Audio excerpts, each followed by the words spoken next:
You don't find that suspicious. You don't find that suspicious. You don't find that suspicious.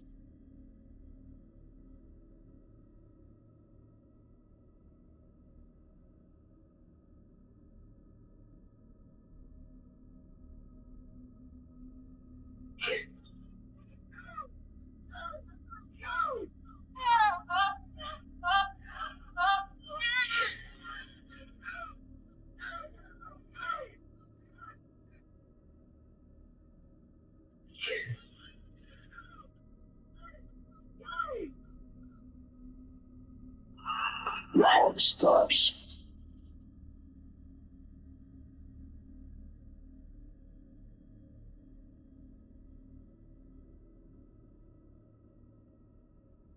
Did you know Taylor Swift? Yeah, we all know she's demonic, man. No. She's a clone of the high priestess of the Church of Satan. Huh? What the f did you learn this from? What? Look at this pic, fam. Yeah, let me see. So this is like a famous high priestess of the demonic church. Looks exactly like Taylor Swift. Now, what's crazy, they share a lot of similarities. They're both singer, songwriters, fam. They both have the same blonde hair, the same facial structure. Look, they even wear the same like lipstick. Look at their eyes. The eyes, fam. Yeah, that's And Taylor, the fam. eyebrows. Yo, that's exactly Taylor Swift. Her name is, before continuing, I wanted to warn you guys. Their phones were being spied on. Click on this icon, then on more. If you see it, delete it immediately. Zena Levy. And look at her face. Literally looks exactly like Taylor Swift with a snake. This is Taylor Swift with a snake. In her videos. No, that's weird. Bro, and there's another video too where like they show her going into literally hell and she has like a demon mask on and all these people are like dancing on some Doja Cat shit. Yeah. It's really odd. So theory is that she's actually either a clone of her or her just in disguise, and she's using the music in the same way to take people's souls and like make them attached to her and literally become infatuated that it becomes like a following. And Literally you know, a cult and, following. and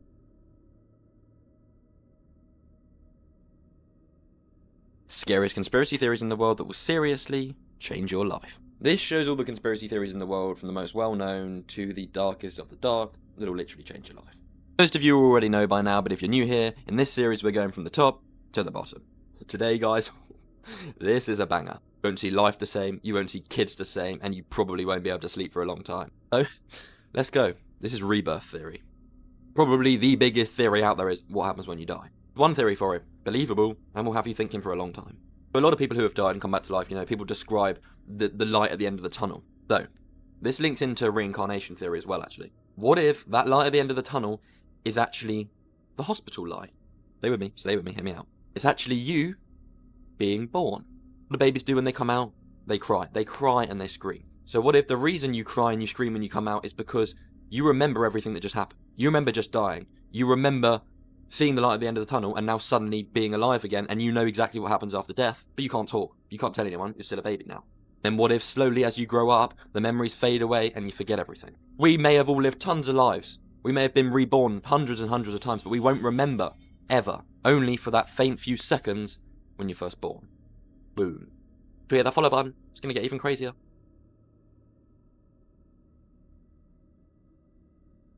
How and why is this a thing? The CIA released a brain code that cures pain. All you have to do is repeat the number in your mind, 55515, and it will work. And since this document has been released, so many people have come forward and say that this actually does work. Now, obviously, like, it doesn't cure, like, extreme pain. But, like, for example, my cat scratched me earlier today, and I was thinking it in my brain, and it worked. They also released to remember, if you're trying to, like, remember a part of your life experience, you can close your eyes and touch softly with the fingers of your right hand to the center of your forehead. And when you do this, you will recall and remember immediately what you were trying to remember. They also have a code for reducing emotional charge. Close your eyes, inhale deeply, hold your breath for a moment, and then think of the calming, cleansing color green. When you do this, exhale slowly, and the green energy will push all the excess harmful emotional charges down through your physical system and out through the soles of your feet. This daily tools document is really interesting. I really recommend taking a look at it. It's one of the more interesting documents that I feel like everybody can appreciate. It's not just like boring government stuff. Come over here for longer freaky videos.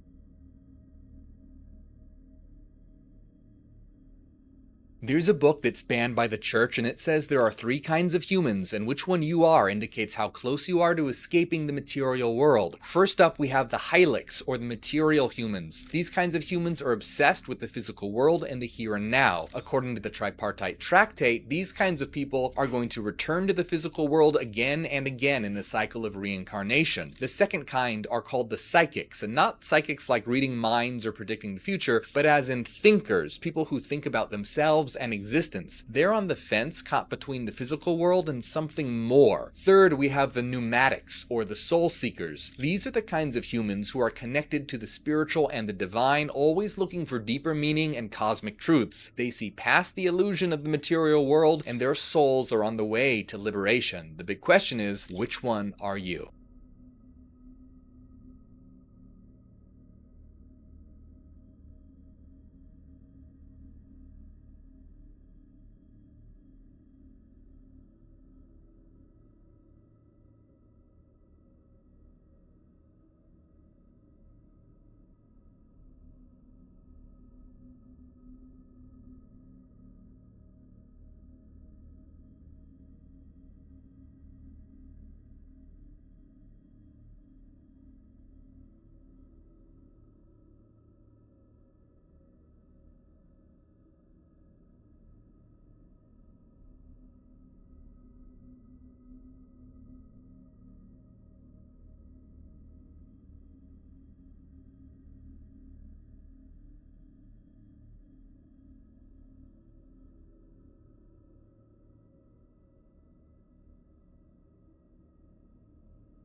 There's a theory that says, you know John the disciple? One of the disciples of Jesus? They say he's still alive. Whoa. Where? How? They say he's still alive, bro. How? Check this out. So, these are real people, real accounts, right? They have every single one of the disciples' deaths. Before continuing, I wanted to warn you guys that more and more people have reported that their phones were being spied on by a blue radio app. This can appear on your phone at any time. To check that this does not happen, click on this icon, then on more. If you see it, delete it immediately. How they got killed? Yeah. Where they got killed, right?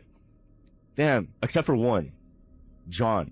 Like they don't have the documents. And it's even put into like scripture too. Oh, nah. So, in one of the stories, pretty much this was before Jesus was crucified. They were all by like a campfire, right?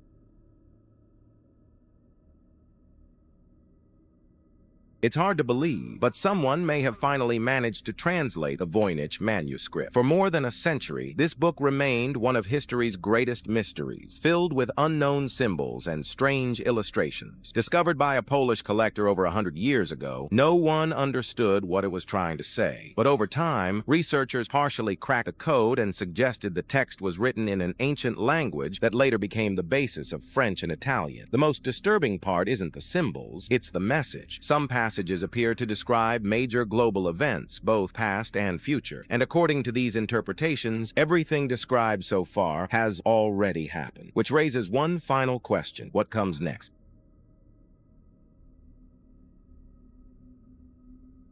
Today, over 30,000 Sumerian tablets are sitting in museum archives, most untranslated. Many have never even been photographed. Some were interpreted once, many years ago. In fact, over 100 years ago, and never revisited with modern tools or fresh eyes. We owe it to ourselves as a global civilization to take another look at these tablets.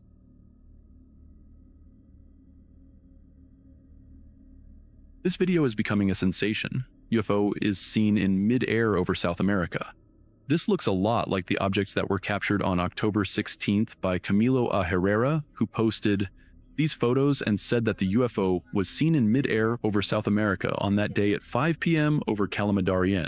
It remained static for about 40 minutes and then descended into a forest.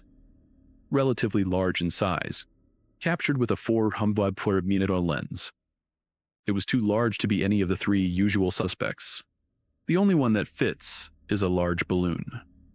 But what's odd is that it remained static for a long time and descended instead of rising further. I'd say it behaves like those three, but not exactly. Fernando Jimenez posted, "Not everything is a pillow balloon, you know." This one is very tantalizing, in my opinion. Looking at its morphology, a few other sightings come to mind. These ads were somewhat reminiscent. We have another incident in Colombia, a diamond disc-like object with a small sphere coming back not so long ago. As well as that one photo sighting in Crete, fuzziness, and a similar object near Colima del Fuego volcano.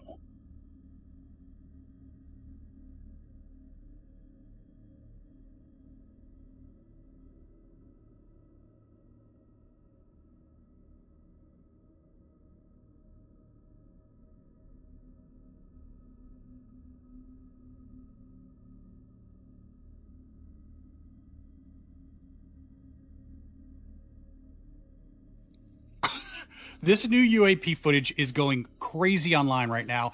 You need to watch it whether you've already seen it or not. It is so worth it. So check this out. Representative Eric Burleson showed this new video of an alleged UAP off the coast of Yemen in October 2024. He showed it at the UAP hearing this morning. All fine and good, but the insane part of this video is after a Hellfire missile was sent after the object, it hits it, the object splits because it explodes basically, and it all keeps flying. It reminds me of the intelligent liquid metal that the T-1000 in the movie Terminator 2 was made of or something. It's mind-blowing. If there are any aeronautic engineers or anyone that works in the space industry out there, please chime in with what type of known craft could do this. It legitimately seems conscious or alive. I don't know. It's mind-blowing. Chime in with your thoughts.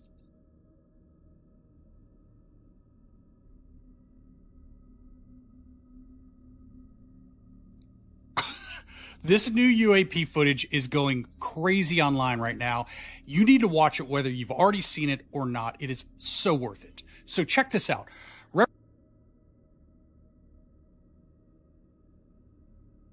Mate, this piece of UFO footage I'm about to show you right now is absolutely mind-melting, and this was obtained by Jeremy Corbell and George Knapp of a disc-shaped UFO object floating in the sky.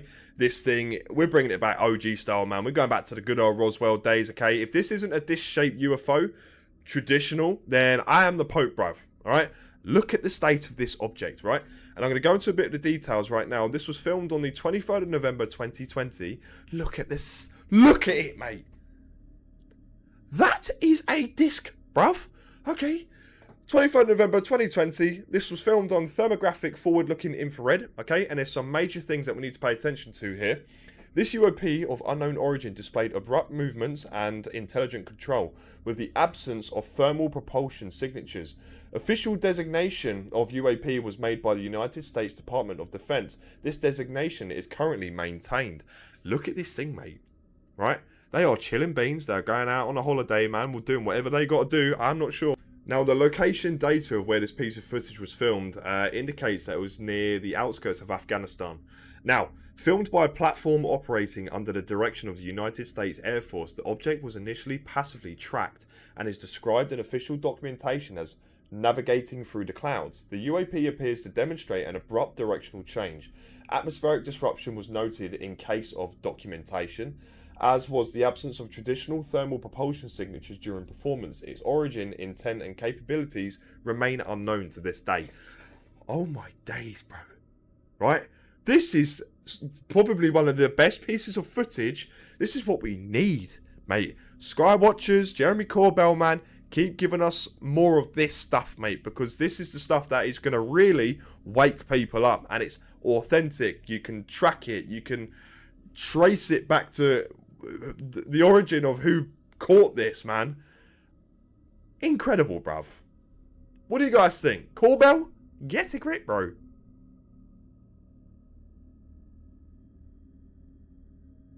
What was seen blazing across the United States last night just so happened to be seen in 4 different states.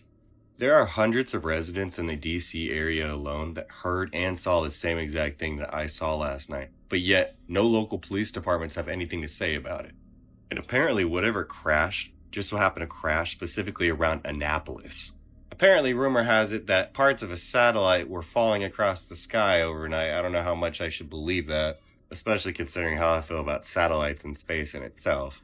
But see, here's the thing, right? Now I'm starting to get DMs from people that are saying that there's multiple crash sites. I drove all over Washington, D.C. today just to try to find the area which I thought it might have landed at. And apparently there were a lot of them seen overnight.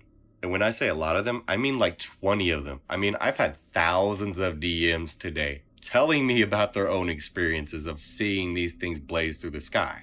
Now, I don't know how many people are lying because, you would think at least 1 or 2 people would have some type of video, right? But every single one of these reports are ranging from 8 p.m. the night before to 4 a.m. the morning after. So that makes me believe that there were numerous objects that fell out of the sky, which would make sense. I tagged a specific guy below because apparently he's the only one on TikTok that just so happens to have a video. Now, it's not really a video, you could just see the streak going across the sky, but that's exactly what I saw, but the object coming across the sky, leaving a streak. But there's also one that's from a woman's Ring doorbell, right? That happened at 3:20 a.m., right? And she lives in the Washington, D.C. area as well, which is exactly when I just so happened to see that object blazing across the sky. And there's another video with a guy that lives in Raleigh, North Carolina, and it has him talking about how he saw the object blazing across the sky, but that was around 3 a.m. And then I have a shit ton of people in Ohio that are saying that they saw the object blaze across the sky around midnight to 2 a.m. So I really don't know what to believe. My mind's in a spiral. I've done all the investigative work I could possibly do today. Who knows? What I do know, though, is that the people would probably be the last to know. I just know what I definitely saw, and that was one of the biggest objects I have ever seen falling from the sky.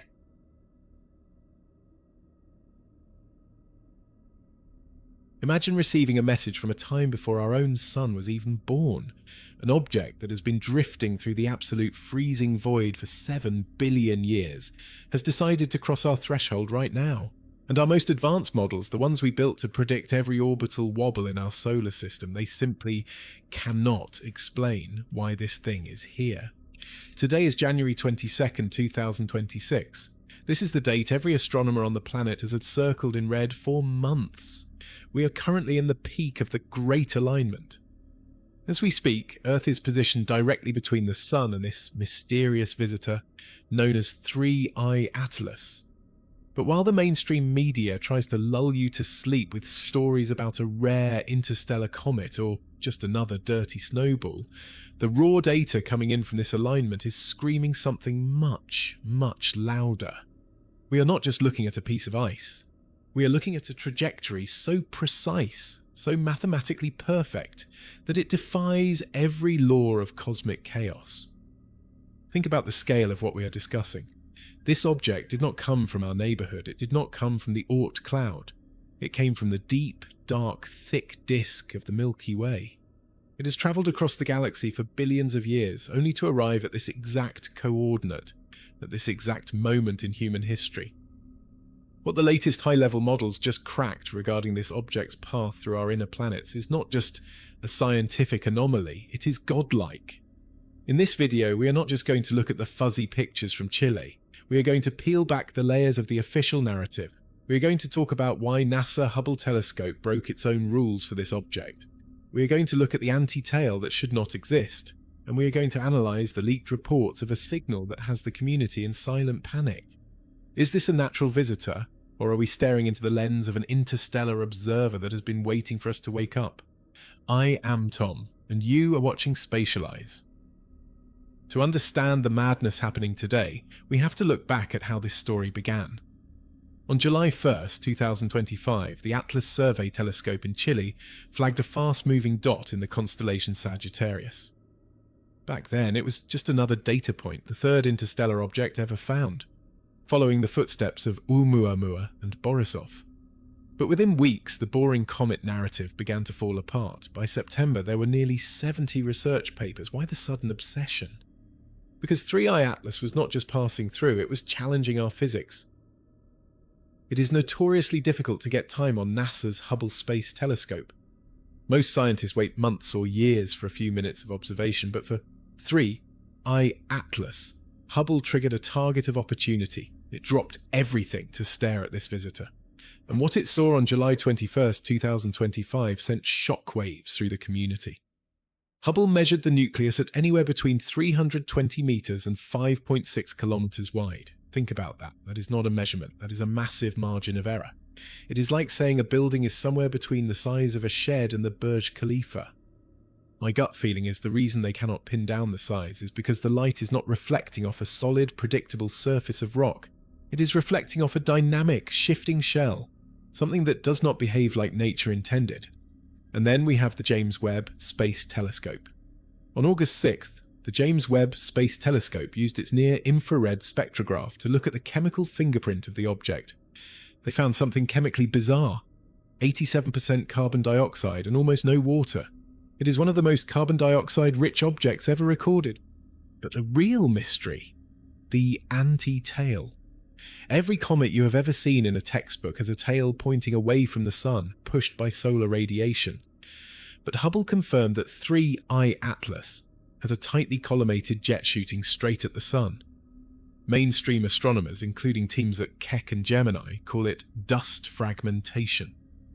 They say it is just icy grains surviving in a specific snow line, but I'm taking a stand right here. When you see a jet shooting directly at the sun for hundreds of thousands of kilometers, and recent Hubble images from December show that jet is wobbling with a precise 16-hour period, you are not looking at random dust. You're looking at a mechanism. Does a dirty snowball really skip the Hubble queue, defy solar pressure and maintain a precessing jet for months? Or are we watching an interstellar traveller using